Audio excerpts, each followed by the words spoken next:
राज्यसभेचा उमेदवारी अर्ज भरण्यासाठी सुनेत्रा पवार विधान भवनात थोड्याच वेळात राज्यसभेसाठी उमेदवारी अर्ज भरणार। मी देखील राज्यसभा लढण्यासाठी इच्छुक होतो, मात्र सुनेत्रा पवारांना उमेदवारी मिळाल्याने नाराज नाही। प्रत्येक गोष्ट मनाप्रमाणे होते असं नाही। सुनेत्रा पवारांच्या उमेदवारीवर भुजबळांचं स्पष्टीकरण। भाजपच्या मतावर सुनेत्रा पवार राज्यसभेवर जातील, आरएसएस विरोध करणार का? असं सुनेत्रा पवारांना राज्यसभेत पाठवण्याइतकी दादांकडे मतं नाहीत, संजय राऊतांचा टोला।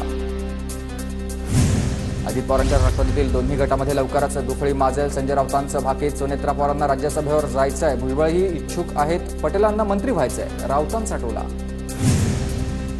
पळत्याच्या गळ्यामध्ये राज्यसभा घालू नका, घरातल्या व्यक्तीला राज्यसभा दिली तरच ती टिकेल, इतर लोकांचा काही भरोसा नाही। ट्विट करत रोहित पवारांचा अजित पवार गटाला टोला।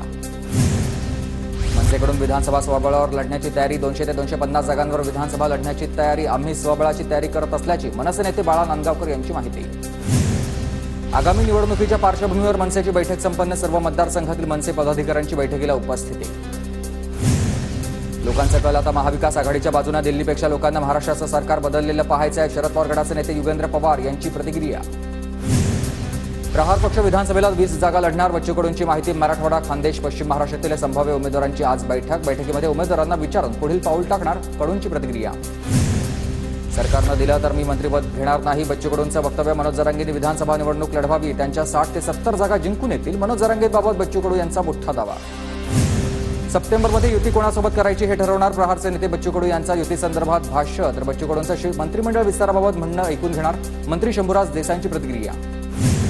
सरकारचं शिष्टमंडळ आज मनोज जरांगेंची भेट घेणार, शंभूराज देसाईसह तानाजी सावंत, राजेंद्र राऊत जरांगेंना भेटणार आहेत, तर सरकारच्या वतीनं जरांगेंशी चर्चा देखील करणार।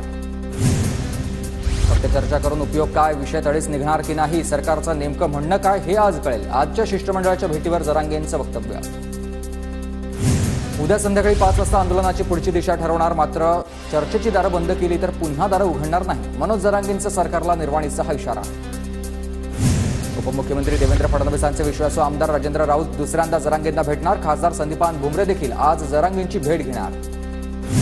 शंभूराज देसाई जरांगेंच्या चर्चेतून तोडगा निघेल असा विश्वास, इतरांच्या आरक्षणाला धक्का न लावता मराठ्यांचं आरक्षण द्या। आता जरांगेंच्या उपोषणावर खासदार निलेश लंके यांनी हे वक्तव्य केलं आहे।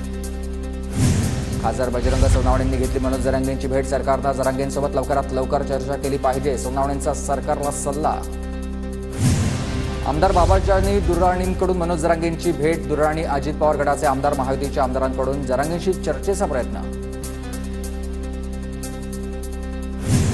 बीडमध्ये जरांगेंचे बजरंग सोनवणे आणि संदीपान क्षीरसागर यांचे बीडचे पैलवान अशा आशाचे बॅनर्स, बीडमध्ये लागलेल्या या बॅनरमुळे राजकीय वर्तुळात चर्चांना उधाण। मनोज जरांगेंच्या उपोषणाला परभणीमधील मुस्लिम समाजाचा पाठिंबा, तर परभणी जिल्ह्यामधील पेडगाव, लिंबा, हदगाव, बुद्रुक आदी गावामधील लोकप्रतिनिधी देखील जरांगे पाटील यांची भेट घेण्यासाठी दाखल। धाराशिवमधील धनंजय सावंतांच्या नेतृत्वातील शिवसेनेच्या शिष्टमंडळानं घेतली मनोज जरांगेंची भेट, शिष्टमंडळाचा मराठा आरक्षणाच्या मागणीला पाठिंबा। शेतकऱ्यांच्या प्रश्नावर मुख्यमंत्र्यांशी चर्चा करू, शेतकऱ्यांचे प्रश्न सुटले नाही तर 4 महिन्यांनंतर बघू, 4 महिन्यानंतर सत्ता बदलणार असल्याचं पवारांकडून पुन्हा अधोरेखित। शरद पवारांची बारामतीमध्ये जनसंवाद सभा, सभेला युगेंद्र पवारांची देखील उपस्थिती, पवारांचा शिरसुफळ या गावामधील नागरिकांशी संवाद।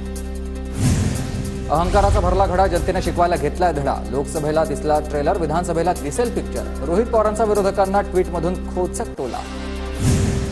शिंदेची गुलामी करणाऱ्या वंदना सूर्यवंशींना निकाल पचणार नाही, अमोल कीर्तीकरांच्या निकालावरून संजय राऊतांची ही टीका आहे, तर अधिकाऱ्यांना आरोपीच्या पिंजऱ्यात उभं राहावं लागेल, राऊतांनी दिला इशारा। रुपालीताई अजून किती मुस्कटदाबी सहन करणार, निर्णय घेण्याची हीच ती योग्य वेळ, सुषमा अंधारेंकडून ट्विट करत अजित पवार गटाच्या रुपाली ठोंबरे पाटलांना ठाकरे गटात येण्याची ऑफर।